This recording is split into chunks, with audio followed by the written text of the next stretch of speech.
Салам достор, бүгүн биз кантип реклама чыгарганды үйрөнөбүз. Ал үчүн биз App Store'га же болбосо Play Marketке кирип, реклама деп издейбиз. Мынакей, менеджер реклама деп чыгат. Буну көчүрүп алабыз. Көчүрүп алып киргенибизден кийин оң жакта эң астындагы жашыл плюсту басабыз. Басып киргенибизде бизде бул жерде канча рекламалык компаниябыз болгон болсо, ошолордун баары чыгат. Бул жерден бирөөсүн тандап алабыз. Эми биз бул жерде трафик сайта дегенди басып киребиз да, ушул жерден реклама жасап баштайбыз. Эмне үчүн ушул жерден жасаш керек? Бул жерден жасалган рекламалардын охваты көп болот, кайрылуулар көп болот жана кликтердин баасы арзан болот. Ошондуктан биз трафик сайта деген жерден жасайбыз. Эми биз рекламабызга сүрөт жүктөп алабыз. Ал үчүн сиздин компанияңыздын сүрөттөрү чыгат бул жерде. Изображение страницы дегенде фотопленканы баскан болсоңуз, сиздин телефонуңуздагы сүрөттөр чыгат. Биз бул жерден бир сүрөттү жүктөп алабыз. Бул жерде бир же болбосо бир нече сүрөттөрдү жүктөсөңүз болот. Бул жерде формат дегенди басабыз да. Мынакей формат дегенди басканыбызда одно изображение деп чыгып атат, кольцевая, одно видео, публикация деп чыгат. Эгерде сиз одно изображение деген болсоңуз, сиз бир эле сүрөттү таргетке чыгарсаңыз болот. Если кольцевая деген болсоңуз, уже 1ден 10го чейинки сүрөттөрдү жүктөөгө болот. Если бир видео деген болсоңуз, анда бир эле видео жүктөсөңүз болот. Узундугу 30 секундага чейинки видеолорду жүктөөгө болот. Андан ашыгы уже көрүлбөй, бюджет күйүп кетиши мүмкүн. Ошондуктан 30 секунда же болбосо 15 секундалык видеолорду жүктөсөк болот. Мен бул жерде кольцевая галерея деп басып аламын. Азыр мен реклама чыгарам. Эми фотопленка дегенди басабыз. Басканыбызда бизде доступ сурайт. Разрешить кылабыз дагы телефондун памятындагы сүрөттөрдөн тандап алабыз. Бул жерде ушинтип бизге керектүү болгон бир нече сүрөттөрдү тандап басып алабыз, чогултуп алабыз. Мынакей, мага керек болгон сүрөттөрдүн баарын жүктөп аламын. Эми бир сыйра текшерип чыгабыз. Мынакей. Эми астындагы экинчи баскычты басабыз. Карандаштын сүрөтү бар. Баскычты басып, мына киргенибизде бул жерде жогоруда основной текст деп чыгат. Буну өчүрүп алабыз. Өзүбүзгө керектүү болгон текстти жазып алабыз. Азыр мен Фаберликте иштеген бир консультантка чыгарып атамын. Ал акция болуп атат, реклама чыгарып бериң деди. Мен бул жерге акция деп жазамын. Сиз өзүңүзгө керектүү болгон текстти жазсаңыз болот, товарыңыз тууралуу маалымат жазсаңыз болот. Акция болгону. Мынакей жазып алдым текстти. Эми астыңкы кийинки бөлүмгө өтөбүз. Бул жерде призыв деп турат. Эми биз 3 чекитти басабыз дагы. Бизге керектүү болгон призывды тандап алабыз. Если без кнопка деген болсоңуз, сиздин рекламаңызда эч кандай кнопка чыкпайт. Если в магазин забронировать деген болсоңуз, сиздин сүрөттүн астында полоскада ушундай жазуу чыгып калат. Мен бул жерде подробнее деген баскычты тандап аламын. Эми кийинки бөлүмгө өтөбүз. Бул жерде особая категория деп турат. Бул жерге тийишпейбиз. Астында карточка деп турат. Карточки кольцевой галерея деп турат. Бул жерде биздин тандаган сүрөттөрүбүз бар. Эгерде сүрөт кошууну каалаган болсоңуз, мына эң аягындагы плюсту басып сүрөт кошуп алсаңыз болот. Заголовка, описание, жазууну кааласаңыз жазсаңыз болот. А если жазууну каалабаган болсоңуз, бул жерлерди бош калтырсаңыз дагы болот. Эми бул жерге сайттын ссылкасын коюш керек. Мен бул жерге WhatsApp номеримди жазамын. WhatsApp номерди жазыш үчүн биз англисче тамгалар менен жазып алабыз. Мынакей номеримди жазып алдым. Эми ушул номерге тандап коебуз.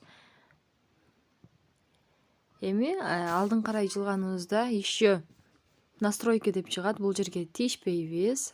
Место размещения дегенде автоматически болгондо сиздин чыгарган рекламаңыз Facebook'ка чыгат, Instagram'га чыгат. Ошондой эле Google'да, Яндексте сиз кандайдыр бир сайттардан жаңылыктар окуп жатканыңызда баннер түрүндө же болбосо пост түрүндө чыгып калат. Ошондой эле сиз кандайдыр бир сүрөттү, видеону монтаждап атканыңызда, мисалы үчүн InShot'тон же болбосо жана башка приложениялардан рекламалар чыгып калат. Ошондой жерлерден да чыгат. А если сиз ручной деген болсоңуз, мынакей типы дегенде сиздин чыгарган рекламаңыз компьютерлерде жана телефондордо көргөзүлөт. Астында уже платформа дегенди басып көрсөңүз, Facebook'та 6 жерге чыгат сиздин чыгарган рекламаңыз. Лентада, статьяда, видео реклама жана башка жерлерде 6 жерде чыгат. Instagram'да 3 жерде чыгат, лентада, историяда, интересныйда, Audion Network'та 3 жерге чыгат. Нативный баннер болуп жана баракчалар арасындагы видео реклама дегенде уже сиз кандайдыр бир сайтка кирип атканыңызда же болбосо Play Market'тен кандайдыр бир колдонмону көчүрүп жатканыңызда чыгат. Сыйлыктарда сиз оюн ойногонуңузда, сүрөт монтаждаганыңызда, видео монтаждаганыңызда чыгып калат. Бул жерде да калтырабыз. Мессенджер дегенде Facebook'тун мессенджеринде чыгат сиздин чыгарган рекламаңыз. Ошентип эсептеп чыкканыбызда бизде 12-13 жерге чыгат. Мен автоматически деп калтырамын. Мынакей биздин чыгарган рекламабыз бизде ушундай болуп көрүнөт. А если полный көрүүнү каалаган болсоңуз, сүрөт астындагы полный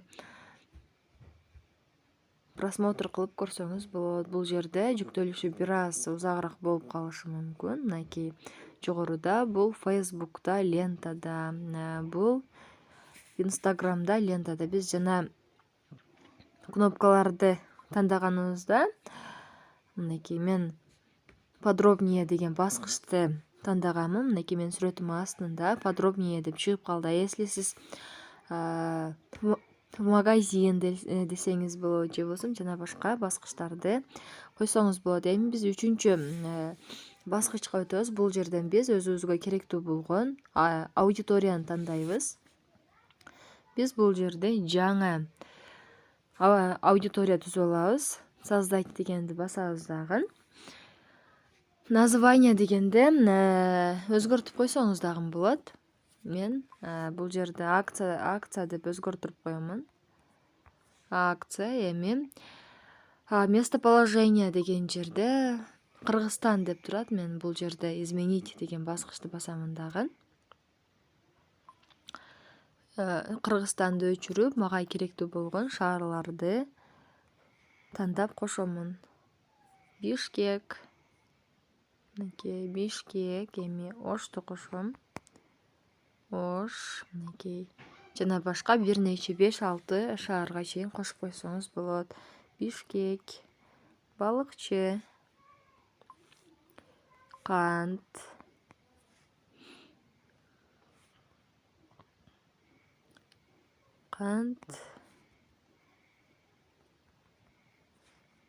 Киргизия мынакей мен 4 шаарды тандап алдым. Эми астында уже биз бул жерде возраст тандайбыз. Мен 16 жаштан 60 жашка чейин деп белгилеп аламын.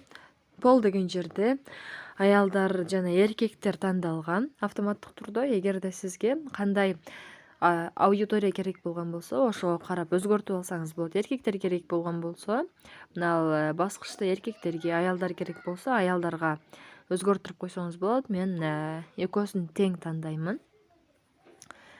Эми жогоруда галочканы басып сактап алабыз. Бизге тиешелүү болгон жерлерди сактап алдык. Мынакей. Эми кийинки баскычка өтөбүз. Оплата деген жерге.